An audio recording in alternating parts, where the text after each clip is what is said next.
injuries afoot. No one in Salem is safe tonight. Welcome to It's Hubin Time. This is episode 1. If you don't know, my name's Brian O'Donnell. I have watched Hubie Halloween every day of every October since 2021. And this is a podcast about that. It's about, if you watch the preview, you know, the making of this movie, the movie itself, the future of this franchise. So, you know, I love this film. I think we all do. We actually just had a great event last night here in Worcester, Massachusetts, New Tradition Company, where we showed Hubie Halloween to actually a crowd of people that about half hadn't seen it before. And I gotta tell you, this movie fucking crushes. It crushes in a crowd. So it was very exciting. It was a great time had by all. And yeah, so I figured for this first proper episode, one of the things I wanted to do, we'll just kind of lay a baseline. If you haven't seen the movie, if you haven't seen it in a while, watch it, first of all. But since I've seen Hubie Halloween over 90 times at this point, I thought a good way to start would be to I would write down the plot of the movie from memory. So I did that a little while ago, and I'm going to go through it. And I have pretty bad recall. So despite the fact that it's been almost 100 times I've seen this movie, this is a bit of an exercise for me to actually remember which sequence things go in. So, you know, if I mess it up, whatever, it's all in there. But I just want to talk about it as we go along. And I hope you know, if you like it, then obviously share it, and if you have any questions or thoughts about the movie, send me a message. It's Hubin Time on Instagram. You can see that down in the corner there. And let's get into it. Let's get into it a little bit. So the prologue of the movie starts. We get our first cameo of many in the film. Ben Stiller, his return as the same character from Happy Gilmore, Hal, the attendant. He's now an attendant at a mental hospital, state hospital, and is checking on a patient. He's being mean to the patient, but joke's on him. Patient has escaped. Some guy named Richie. Scary. And there's a jello body and hot dog penis. And pretty funny. So we get into then the title sequence, Hubie Halloween. We see Hubie for the first time. And he's Adam Sandler, obviously, if you didn't know. And he's riding his bike through town, exclaiming that Halloween is upon us, and people are rude. A lot of people being rude to him. The kids are throwing eggs at him. He catches them, the eggs in his thermos, and shakes them up, and then he eats them, and then he pukes. So kind of setting his status right there. You know, he's pretty sure of himself, but he's maybe, I don't know, low status in the movie. It's hard to say sometimes. That's what's fun about this. Then he's riding through town, and he sees Veronica Valentine exiting a store, and he gets nervous or horny. It's hard to say with him, and he crashes his bike because he's so horniverse.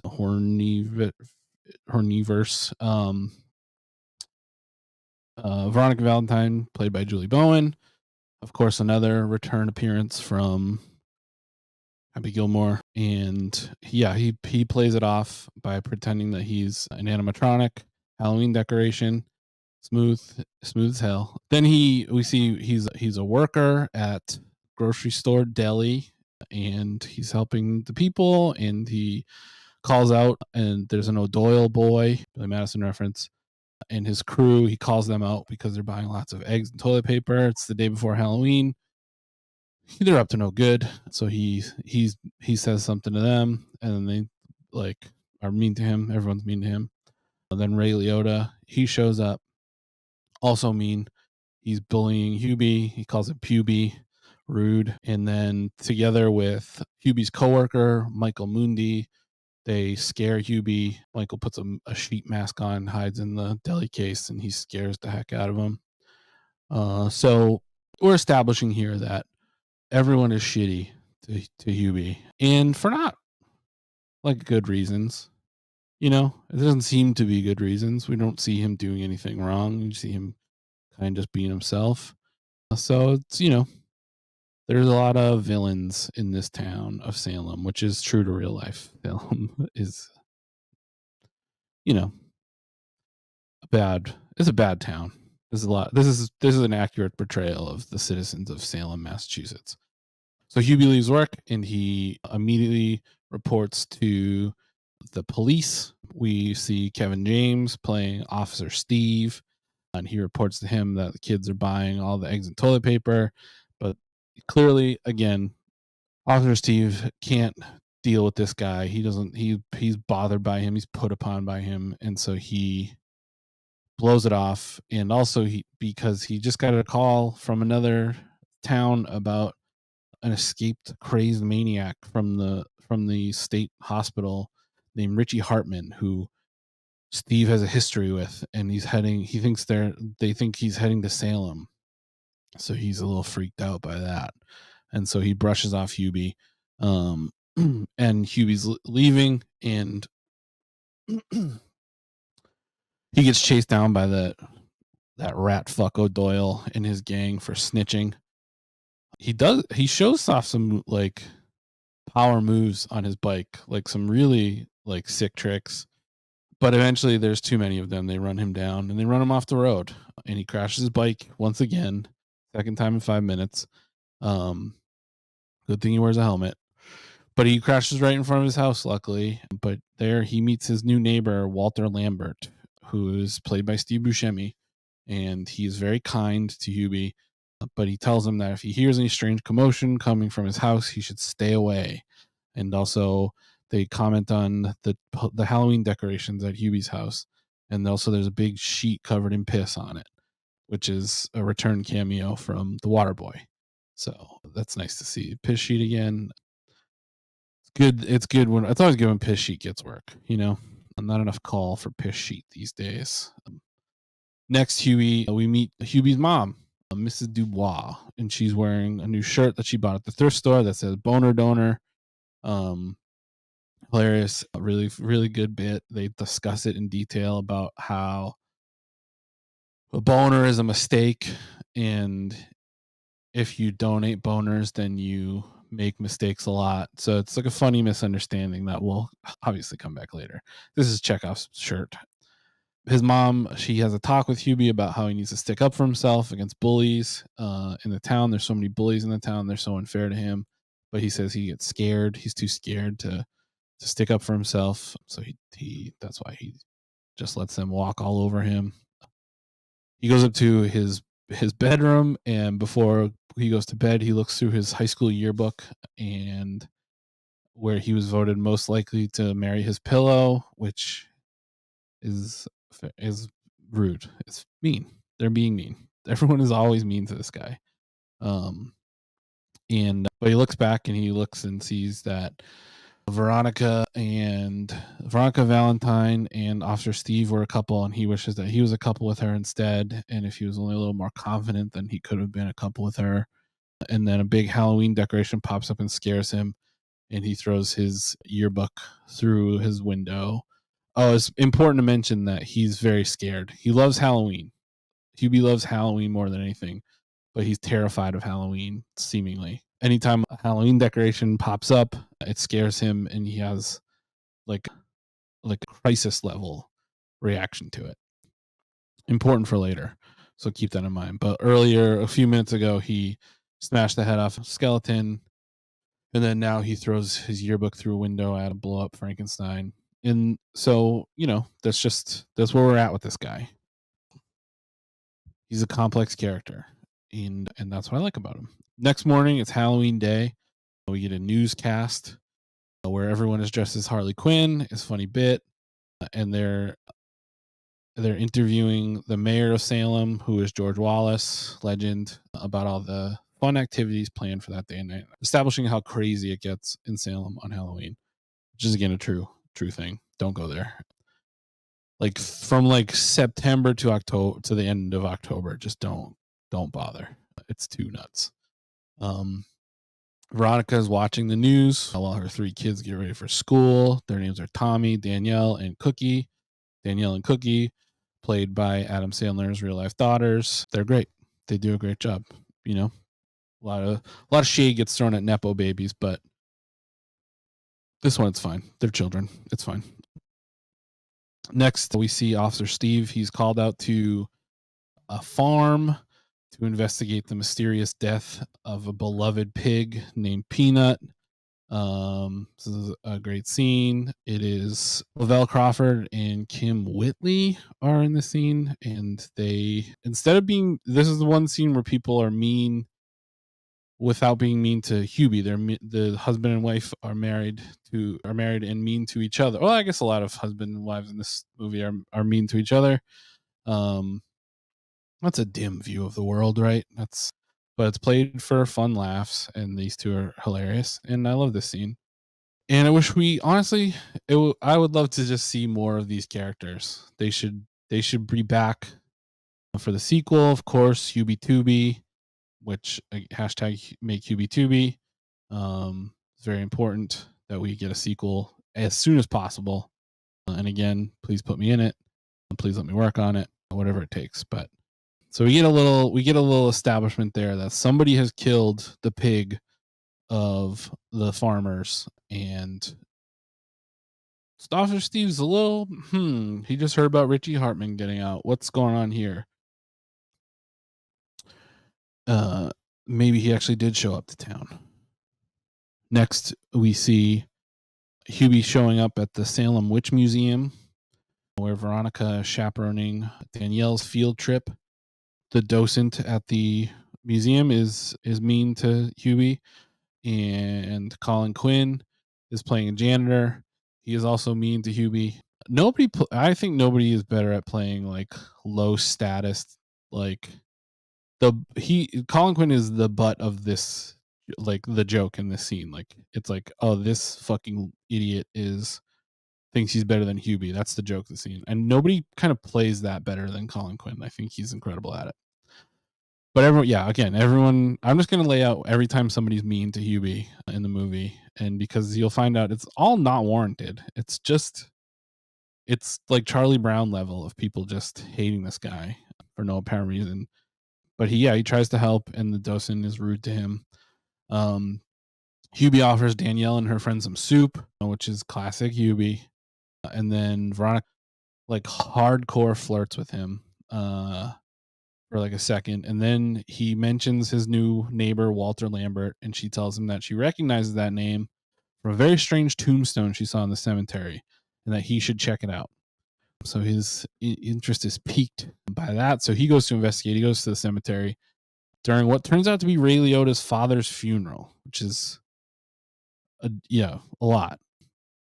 So there's a funeral going on. Hubie sidles up to it and crawls over to read the tombstone that has dirt in front of it. So he's got to dig it out a little bit, and he gets dirt all over the funeral. But as he finds the date, there's no death date for Walter Lambert on the tombstone, and that's very mysterious to Hubie. But before he can really get into it, Father Dave, Michael Chiklis, the commish, comes over and gets mad at him for interrupting the service. And he tells him that if he gets dirt on his funeral shoes, he's going to bury one up his butt. Not priestly behavior. Then Hubie scandalizes the widow by saying the word boner in front of her, because again, he thinks it means mistake. But she says, like, in a very thick Italian accent, why he had talked about it as a boner. Very funny. And then Ray Liotta pranks him by pushing him into his father's open grave. Also, the gravedigger gets scared when he finds Hubie down there, and he also has an Italian accent. He yells and falls in. He has a heart attack, I think. He's young. He's very young, but he had a heart attack and died on top of Hubie. So then Hubie's riding home, and he catches up to Walter outside Walter's house, and he's boarding up his own windows. And Hubie asks him how old he is, and Walter gives him a very cryptic answer. He says in human years, and then it's like a fun back and forth. Later on, or a little next scene, I don't know how later in the day it is. There's a lot of stuff that happens in one Halloween day. Hubie's really, really getting around town. Salem's not small. And a lot of people get a lot around town a lot in one day. I actually think maybe we should look into that a little bit later on in the show and in the series. But Hubie goes to the elementary school to give his yearly volunteer presentation on Halloween safety. Cookie is there in the auditorium, in the cafetorium, and she's nice to him and answers his question. And then everyone else is mean. He gets scared by a kid dressed as a zombie and says they should burn him. And then he makes a faux pas, and all the kids they get mad and they throw all their food at him. And Dan Patrick is the principal in this scene. We're also introduced to the teacher who will come back later. And I found out last night that her name's China Ann McClain in real life. Her and like 4 of the other cast members were all in the same Disney Channel show together, and like with the kid that played Adam Sandler's son in Grown Ups, who passed away a few years ago. It was very sad, but they like gave all the cast members like roles together in the movie, which is nice. That's nice. Adam Sandler's a nice man. I think it's safe to say we all agree that Adam Sandler seems like a nice man. So that's nice, but she's funny, and she's also mean. Like, she's not like aggressive towards him, but she's just dismissive and mean. And she like is very aggressive towards the Doyle boy and calls him a stupid idiot in front of the other students. So she's trying, but this kid's out of control. So yeah, they throw all the food at him, and then they throw a dodgeball at his face, and then that's the end of that presentation. Next scene, we see Tommy and Danielle, presumably after school. They go to a local coffee shop. And there's an older girl that was working the register. I don't know what time her shift started. She's already working by the time they get there, but let's not worry about that. It's all teens working at this coffee shop. Her name's Megan. She's like just starts hitting on Tommy, even though he's a freshman and she's an upperclassman. And she invites him to, there's a big party out at the orchard and in the barn that night. And she invites him to go after he takes his sisters out trick-or-treating. And he's pretty psyched on that. But then they're leaving, and Michael Mundi walks in and he bullies him. Just smacks his coffee out of his hand. Aggressive. I think there's something wrong with this town in this movie. Like, I think this is like a dairy in like It or another Stephen King like stories, like situation where the ground is poisoned in this town. Like, people are awful and for no reason. Like, they're just so aggressive. I think that's something to look into as they progress this franchise. Like, what happened? What is wrong with Salem, Massachusetts? Are there like deadlights under the town? I think that's somewhere to go with that. But yeah, Mundi jerk. Then we see Hubie calling into his favorite radio DJ Aurora's show to request the Ghostbusters theme song. The funny bit about feedback during that, and Veronica is listening to the radio, and they hear Hubie talking. Her kids are asking about him while they get in costume for trick-or-treating, and they are teasing him because she's just like super horny for him. And so they're kind of like lightly teasing her for being, a woman of a certain age and having feelings. Then we get into trick or treat time. The streets are crazy. There's tons of people out trick or treating, and we see like a threatening individual wearing hospital scrubs pick up a pig mask off the ground and put it on, and then wander around very menacingly. Presumably the escaped patient from the state hospital. No, this is like the way they play this. There's a lot of things happening in this movie. There's a lot of good references, and they kind of like dole out what's going on in a more like professional, not professional, but more expert way than you would expect for a PG-13 comedy. So we're not really sure what's happening, but we get this guy. He's a player, We have Walter Lambert, another player. What's going on with him? Who knows? So Hubie's got his monitor sash on. He's a volunteer safety monitor. He heads out into the night to keep everybody safe. He rolls up. He sees a cat that's about to get hit by a car. He saves its life in like an amazing display of prowess. And it turns out it's Melissa Villasenor, her cat, and she's rude about it. Like, he saves her cat's life, and she's like, "Give me my cat back." And he's like, "Okay," and he like throws the cat to her, which maybe seems dangerous, but he throws it perfectly, and she catches it fine. And also, you were just rude to him for saving your cat's life. Like, don't don't be like that. And she's immediately like being a jerk to him. And then Veronica rolls up in her little station wagon. That's her cell. I don't know. It's a cool early 90s car. And she threatens Melissa Villasenor, and she says she's going to kick her ass with her cat. And then the cat does a reaction. They both react scared alike, but the cat's face is really great.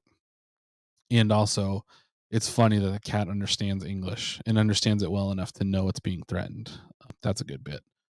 So she bails, and then Veronica starts again laying it on thick with Hubie, and like, he blanches, but he had his opening. She's like begging him to ask her out, to tell her, to pick up on her advances, and he can't do it. So he bails on that, but she tells him to come visit her at work at the diner. She works at the diner. She told him to come get a soup refill later if he needs it. So he's wandering around still, and he scolds a child for taking more than one piece of candy from a bowl that's left out with one of those signs that says "one, please." Bad child, bad parents. Frankly, again, this town is rotted. And while he's letting her know, like, that's not what you do, Tim Meadows, he rolls in. Lester Hennessy is his character's name, and he starts teasing Hubie, but he's also like kind of low status too. But then he tells Hubie that he heard some crazy noises coming from his neighbor Walter's house, and that he should check it out. So Hubie goes to check this out. He goes to investigate the house, even though Walter told him, if you ever hear any crazy noises coming from a house, ignore it, stay away. Hubie goes in anyways. So he goes in the house, he falls down into the basement, and then he's looking around. He sees some human shit, which I thought would just make this an R-rated movie. I thought if you show human shit in a movie, that it basically, it's pretty it's vulgar the way it's shown too. Not It's pretty rugged. But then he finds Walter, who is seemingly transforming into a werewolf. He tries to talk to him, but Walter rushes past him and escapes into the night, even though he's trying to lock himself in his own home. So Hubie accidentally lets him out. Hubie immediately goes to the police station to report this to Officer Steve, Kevin James. He rushes past his deputy, who is Keenan Thompson, the best. And while he's talking to the farmers, again, another funny bit about how much they hate each other. And he asks to borrow, Lavelle asks to borrow Keenan's gun so he could shoot his wife, and then turn himself in afterwards.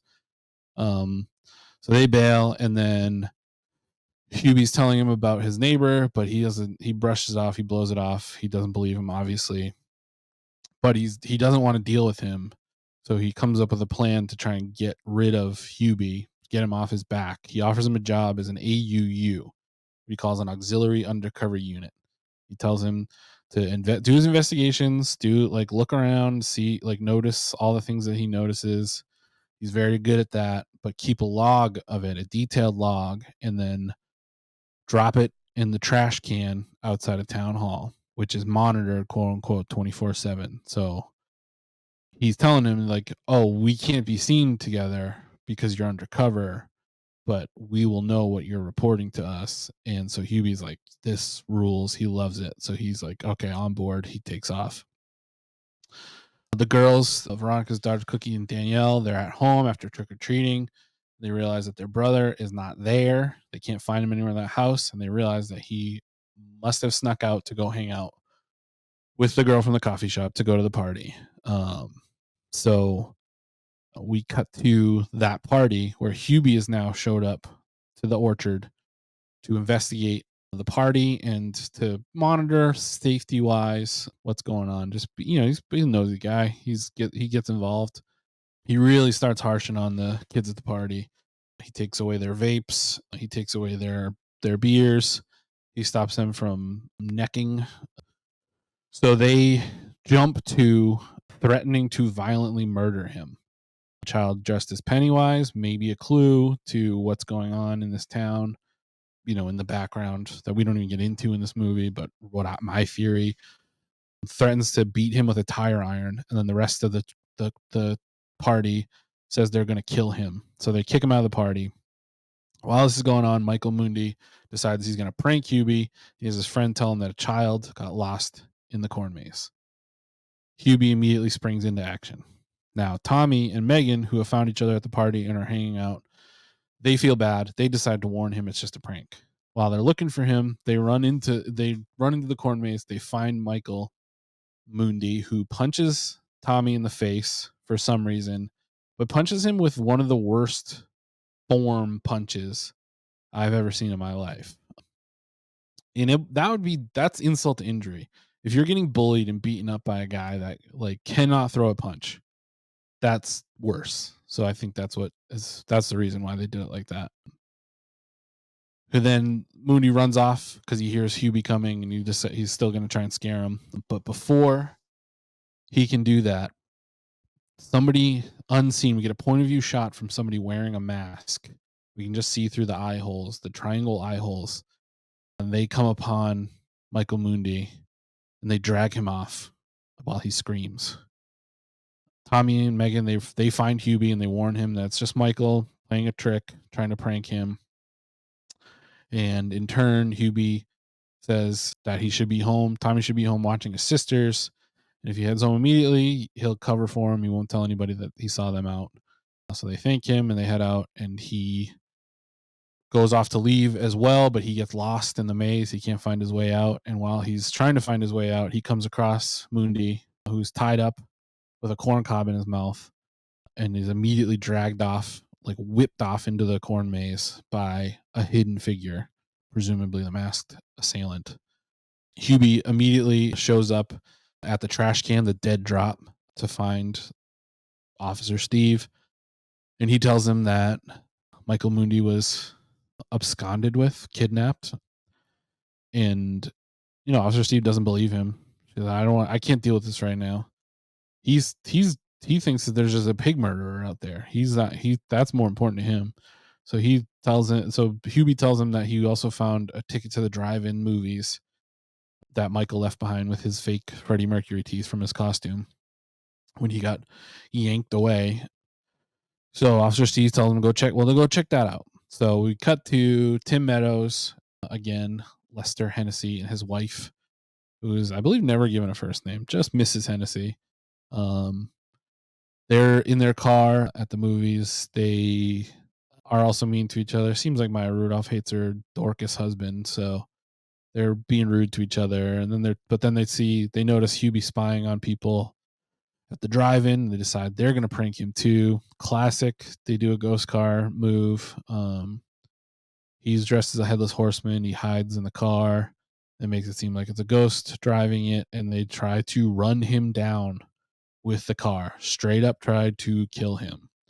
They eventually run him off the road while he got the fucking dickhead O'Doyle gang roped into this again. They're all wearing their scream masks, and they throw more eggs at him.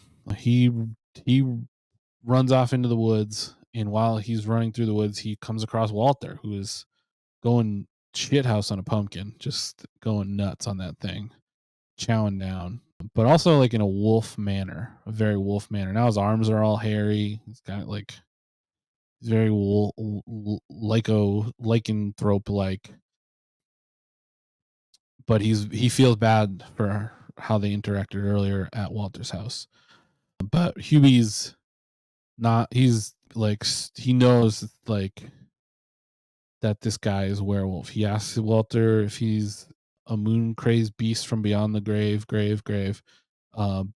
But right when the full moon comes out, it reveals itself, and Walter freaks out and runs off into the night. Next, we see the mayor, George Wallace. He's doing apple bobbing. He bobs for an apple when Officer Steve shows up and tells him that Hubie was right. Even though he blew it off, he got a call.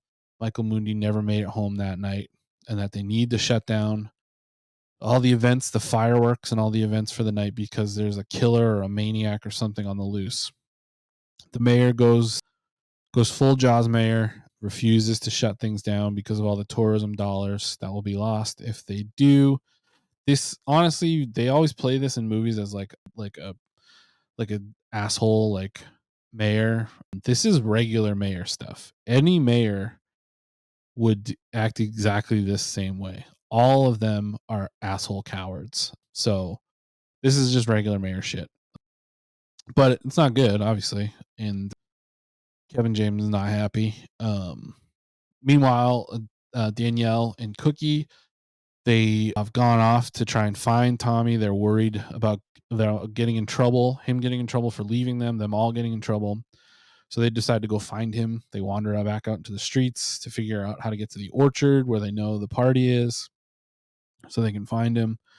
They ask a stranger for directions, and it was revealed that it's the pig mask weirdo person in the hospital scrubs who they're asking. Scary cutaway. Hubie, he shows up at the diner to visit Veronica and get more soup. He gets 3 soups and pours them all into the same thermos, this magic thermos that he has, or some sort of engineering marvel. Like, again, I think it's hard to say whether or not he is like the most capable genius in this town or if he's like a dimwit. It's really, again, it's a layered performance. It's a layered character. You can kind of take a lot of things from it. So he gets some soup from her, and also she asks, says he seems stressed. He's like, asks her for some advice, and she's like straight up horned up, still laying it on. But she also mentions that she hasn't heard from her kids, and she's a little bit worried.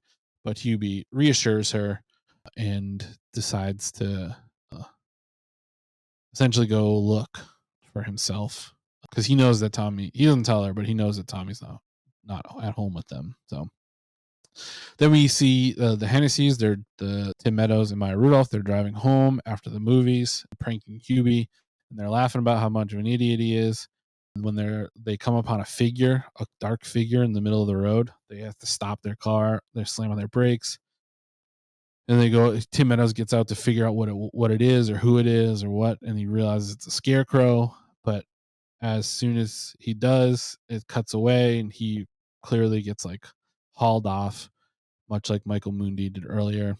Maya Rudolph gets out to find him, and we see the point of view shot from the masked figure, and they grab Maya Rudolph as well. So we're up to 3 victims now. We cut to Mrs. Dubois, Hubie's mom, standing at their front porch and their front door, looking to see, calling out for Hubie when she sees somebody running down the street. It turns out it's Walter, and he's seeing all the destruction of their Halloween decorations by local jerks, comments on that. And then he heads into his house and he handcuffs himself to the fridge, seemingly to protect others from himself. He's trying. He's if nothing else a moral werewolf, where he's doing his best not to injure others. As he's handcuffing himself and panicking, the pig mask figure walks in and takes their mask off, and we see that it's Rob Schneider, and he says, "We need to talk." Then we cut to Tommy and Megan are back at Tommy's house. They can't find the girls. They're panicking. They're freaking out. As they do that, we see for a moment that the masked assailant, the point of view shot, and then the door is like forced open, but it's Hubie. Hubie's there, and he reveals that he found the girls. They were on his old shortcut to the orchard that only he and his childhood friend Richie Hartman knew about. He tells them that they gotta lock themselves inside while he goes to keep everyone safe, figure out what's going on. But first, he asks if they have a bathroom he can use because he's got to do a big soup shit. And while he's doing that, he hears a howl from the night that he believes is Walter. So he rushes off to investigate. He arrives at a haunted house. A lot of people, very popular haunted house, seemingly. And he finds a husky dog that he believes is the fully transformed Walter sitting outside. He tries to reason with him, but the dog runs away into the haunted house. Hubie grabs a silver bullet from a guy's cowboy costume, and he's prepared to do what must be done after hearing his own voice tell him that the only way to defeat a werewolf is a silver bullet between the eyes. So he's going to do what he's got to do. He feels bad, but he's going to do it. So he runs inside the haunted house, starts freaking out because, again, he's scared. And also, this is where the moment I feel the most at one with Hubie, because I also love Halloween, and I also would act exactly like this in a haunted house. I don't like going in haunted houses. They're scary. Okay. It's not nice to scare people purposely for money. They're paying you and you're scaring them. It's rude. So I feel I'm at one with Hubie on this one. But as he's going through, Ray Liotta, he had just come out of the haunted house and he's trying to hit on the teacher. The teacher's there with her friends, and he runs into her and he's trying to hit on her. And while he's doing that, the dog runs up to her. It was her dog all along. Her dog Buster, the husky. I don't know why she's like seems surprised to see her dog there, which is crazy. Like, you should there's leash laws in Massachusetts. Your dog shouldn't just be like coming to see you at an event and then you're not aware that he was there. So he fails at hitting on her. So he decides, once he hears Hubie getting scared inside, he decides he's going to scare him even more. He's going to get in on this. He's going to take it out on him. So he's sneaking around inside the haunted house. He comes across our masked attacker, the point of view shot of the masked assailant. And he thinks they're part of the haunt. So he's like, "Oh, I got this one. Don't worry." And he jumps out to scare Hubie. And just at that moment, he's yanked away by the attacker as well, dragged off to who knows where. So we cut to the mayor and the officer Steve have shown up at the haunted house. All the, workers there, and Hubie and some of the guests are in the house. And Steve reveals that the Hennessy's car was just found abandoned out on the middle of nowhere. And since there are now 4 people missing, the rest of the events of Halloween must be canceled. The fireworks have got to go. Hubie insists that's Walter that is running amok as a quote unquote lycanthrope. But when Steve calls into the station to Keenan and tells him to go investigate Walter's address, Keenan tells him that Walter and Rob Schneider, who is Richie Hartman, turns out, turned themselves in already an hour ago. And they've just been at the station. They are roommates at the state hospital. And Walter broke out a month ago, and Richie only broke out yesterday, to bring Walter back. So it could not have been them. They're good guys. Although it's implied at the beginning that Richie Hartman was like a crazed murderer, maybe. So I don't know. Maybe reform is possible. But based on timing, it couldn't be them. So everyone in the room's suspicions turned to Hubie, who has been wronged by all 4 of these people. They all torture him, and he was available and around at all of the, when they were all attacked. Essentially, he's got no alibi. So he, realizing what's happening, he needs to escape. He uses the old Frankenstein trick, and he runs off into the woods. I don't need to explain the Frankenstein trick. Do you guys know? And he runs off into the woods, and the whole time he's being like attacked by unseen people. He gets a flaming spear thrown at him, and then he's cruelly mocked by an owl as he runs in one of the best moments in the movie. Watch it. If you don't know, watch it, and then you'll know. So he's running. He arrives at the radio station WTCH, while DJ Aurora is announcing that the city has canceled all Halloween activities for the rest of the night, and the city is locking down. As he enters the radio station, it is revealed that the sultry voiced Aurora is played by 7-foot NBA Hall of Famer and Kazam star Shaquille O'Neal. Shaq is the best. Shaq's such an incredible. Shaq is so good in everything that he does, and he's great in this, and he's great in Grown Ups also. Hubie needs advice from Aurora. You have a fun bit about the radio voice, Aurora's radio voice, and then his wife enters, played by the incredible, if you don't know her, one of the best, funniest people in the world, and a great podcaster and comedian, Betsy Sidaro. And then another funny bit about her voice. So Hubie needs advice, but before he can ask for it, they reveal that they get regular phone calls, because he's a regular caller to the station. The only person that calls more than him is somebody that they have figured out in the last few days loves Hubie and wants to show him how special he is on Halloween. So they call in Officer Steve to the radio station to try and figure out who the number belongs to. But it's a prepaid number. It's a burner, so they can't just check the caller ID for that. They deduce that the only person they believe it could be would be Veronica Valentine, because it seems like she does like him. So they set up a sting. They get her to meet up with Hubie to either get a confession from her or catch her by calling the phone number while she's standing there being surveilled with Hubie. While they're doing that, they're down at the docks. Hubie panics and immediately reveals that he's in love with Veronica. He has been since the second grade. She in turn reveals that she's been in love with him since the first grade. The police call the phone number to try and get it to ring in her pocket, but she doesn't have the phone with her. So the phone gets answered and they trace the call.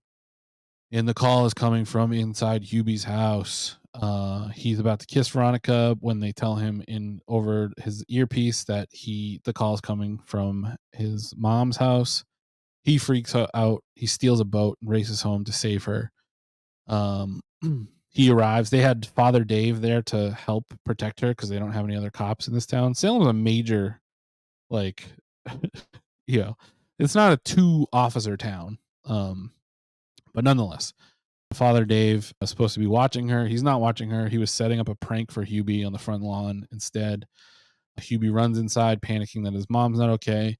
But as soon as he gets inside, he realizes he sees next to her clues that point him towards the fact that it's been her all along. And he, based on the crazy face she makes, he realizes that the assailant must be her. And she admits it. He asks if he's her special boy, and she wanted to show him how much she loves him, and she said yes. And then in the backyard, he hears a commotion. He runs out.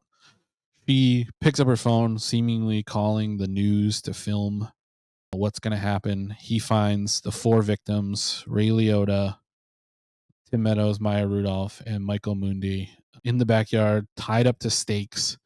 And she's going to burn them alive. She's planning on burning them alive like witches in revenge for how horrible they've all treated him, which is true. They have been bad to him for no reason. But she wants to show him how he needs to stick up for himself. How if you don't stand up for yourself, then people are just going to continue to treat you awful. And so she goes to light them all on fire. She pours gasoline all over them. She goes to light them on fire. But he's struggling with it and thinks back on all the times that they've been horrible to him, but ultimately thinks back to how Veronica thinks about him and what she says about him, how he's the best guy and he's wonderful. And he decides to save them by spilling a little drop of soup on the match. He saves their lives. The fire goes out, and then they're immediately still mean to him. They're all yelling at him. And his mom, Miss Dubois, confronts him about, why are you so awful to him for no reason, even after he saved your life. And they all admit that it's about them. and their problems, and they're resentful of him because he's smart and has nice hair and has sex hope. Mrs. Dubois tells Hubie that true bravery is staying kind in the face of the abuse that they give him. Then says she loves him, she'll always love him, and she pulls the old Frankenstein trick. And despite the fact that the news media and the police have arrived, she escapes into the night. Everyone is safe, and everyone is happy, and Hubie commandeers the news to tell Veronica that he wants to be with her, and he smooches the camera lens, and she's at home watching TV, and she Frenches her TV.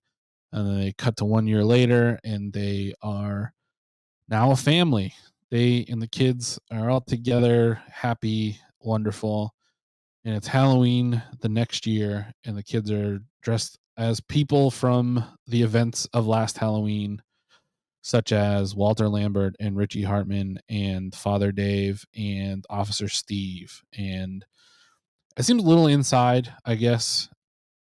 If they're going out trick-or-treating, I mean, like this, that's a good bit, like for home and for, like, if you're having a party with a bunch of people, but you're just going around trick-or-treating, people are gonna be like a priest and a guy and a guy and a cop.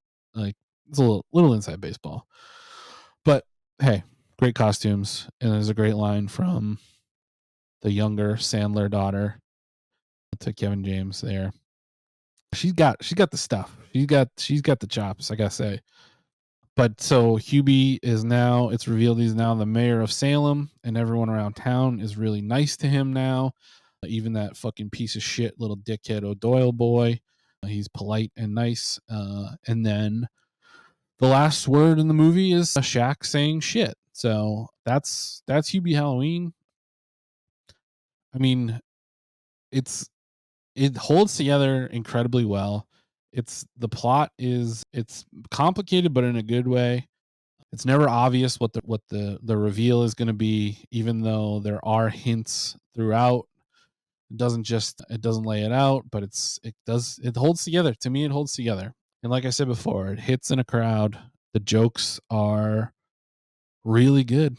They're really funny. I think if you were to sit down and watch Billy Madison, Happy Gilmore, The Water Boy, in this movie together, I'm thinking more than holds its own. I think it absolutely more than holds its own. So, what a great movie. As we go along in the series, we're going to get into, the different aspects of it, break down the references that it makes throughout, and the mystery part, and just kind of go into depth on that. But I just wanted to give you guys kind of my recollection of the movie. I think it's right.